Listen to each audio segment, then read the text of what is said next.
नमस्कार, मैं चंद्रशेखर जोशी। देवभूमि टुडे में आपका स्वागत है। जब हम 21वीं सदी में हैं, टेक्नोलॉजी के दौर में हैं, जहां डाक सेवा और डाक व्यवस्था नई व्यवस्था इस डाक सेवा में है। साथ ही जो टेक्नोलॉजी है उसमें डाक सेवकों के डाक विभाग के सामने क्या चुनौतियां हैं।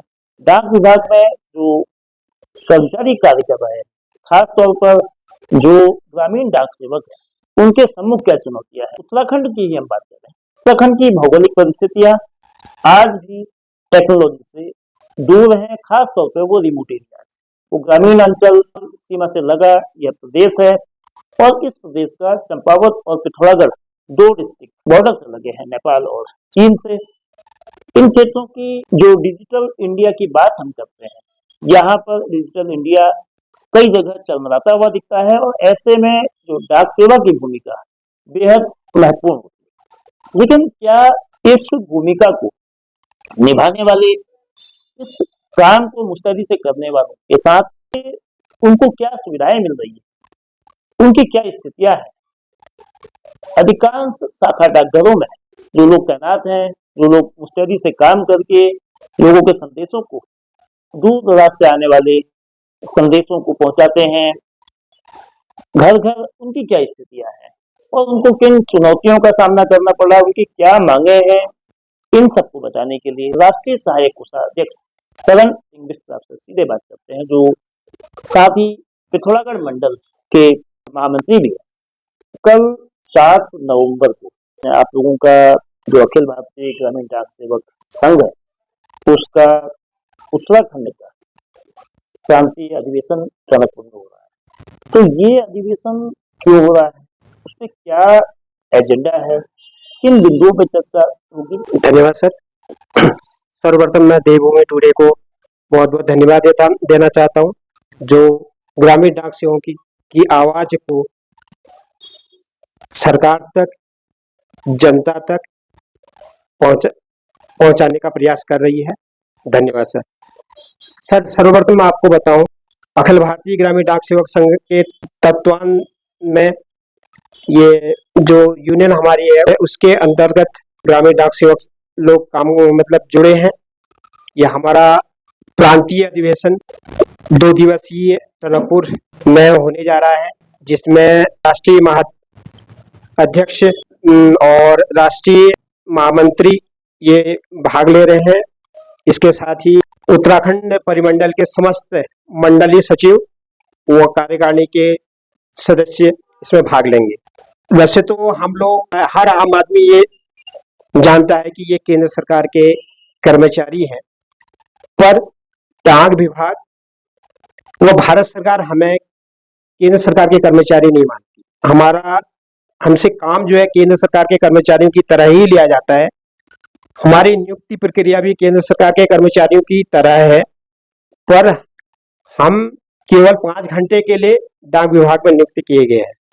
कहने के लिए 5 घंटा है, पर जैसे परमानेंट कर्मचारी हैं उन्हीं की तरह हम काम करते हैं।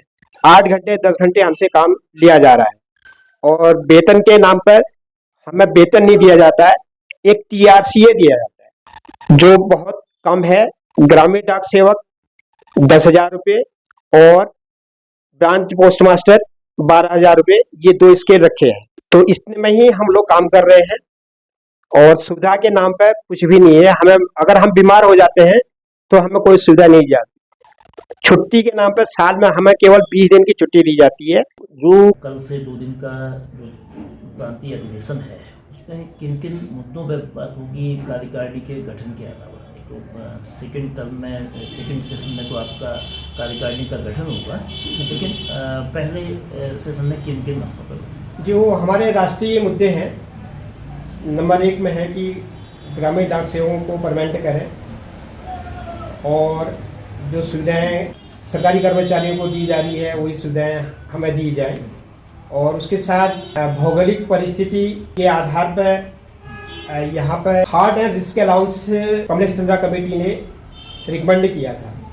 वो हार्ड एंड रिस्क अलाउंस केवल 3 मंडलों में मिल रहा है, जबकि हार्ड एंड रिस्क अलाउंस पूरे उत्तराखंड में को मिलना चाहिए, केवल मैदानी क्षेत्र को छोड़ करके इस विषय में चर्चा होगी और जो मुद्दे हैं राष्ट्रीय लेवल के जो मुद्दे हैं उनमें चर्चा होगी और उसके बाद चुनाव प्रक्रिया होगी। तो उत्तराखंड में 7 मंडल हैं। आपके कुल कितने ग्रामीण क्षेत्र में जो डाक सेवक हैं या शाखा डाकघर में पोस्ट मास्टर हैं जो इस दायरे में आते हैं, जो कठिन परिस्थितियों में, खासतौर पर उन इलाकों में जहाँ सड़कें भी कम होंगी, जहाँ आवाजाही की दिक्कतें होंगी, जहाँ सुविधाएं नहीं है, वो बहुत चुनौती और कठिनाई के बीच जो काम करते हैं, वो कितने लोग होंगे? लगभग 8,000 के समथिंग है। तो ये लोग कितने समय से सेवा दे रहे हैं? हम लोग आज़ादी से पहले से काम कर रहे हैं, लगातार काम करते आ रहे हैं, पर भारत तो आज़ाद हो गया है और हम लोग अभी तक आज़ाद नहीं हुए, क्योंकि हमारे ऊपर जो नियम है वो अंग्रेज़ों के ज़माने के जो नियम बने थे वही नियम लागू किए गए हैं।